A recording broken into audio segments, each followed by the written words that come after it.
So hey guys, तर चला आज मी तुम्हाला माझ्या पद्धतीची पावभाजी बनवून दाखवते. मी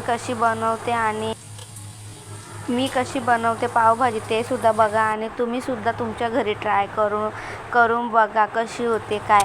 आणि मला नक्की सांगा का तुम्हाला बाहेरची पावभाजी आवडते का. आपण स्वतः आपल्या हाताने बनवलेली घरच्यांना सुद्धा खाऊ घालू शकतो आपण सुद्धा मन सुक्त खाऊ शकतो आपली पावभाजी.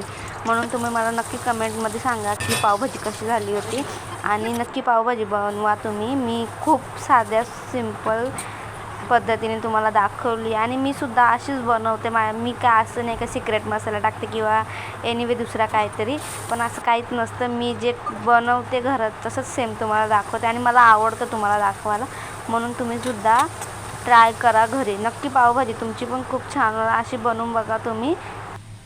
आपल्या घरी बनवलेली कोणताही पदार्थ असू दे, आपल्या घरी बनवलेला चवीला पण खूप मस्त असतो आणि आपण बनवतो त्याच्यावरून अंदाजाने आपण बोलू शकतो की बाहेरच्या खाण्यात जंक फूड असतं हे वगैरे असं. तर तसं काहीच नसतं. आपण घरी बनवतो, आपल्याला माहिती आहे आपण स्वतः बनवलेली, तर आपल्याला त्यात दुसरं काहीच नसू शकतं.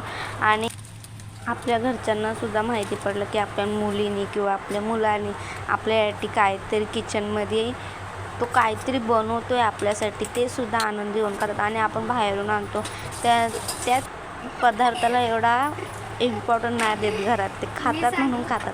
पण आपण आपल्या हाताने बनवतो तेव्हा माझ्या घरचे तर माझ्या हातचं खातात जास्त करून, बाहेरचं खातच नाही ते लोक. मला सांगतात की हे बनव ते बनव, मला हे पाहिजे मला ते पाहिजे. तर तो माझा व्हिडिओ कसा वाटला कमेंटमध्ये नक्की सांगा.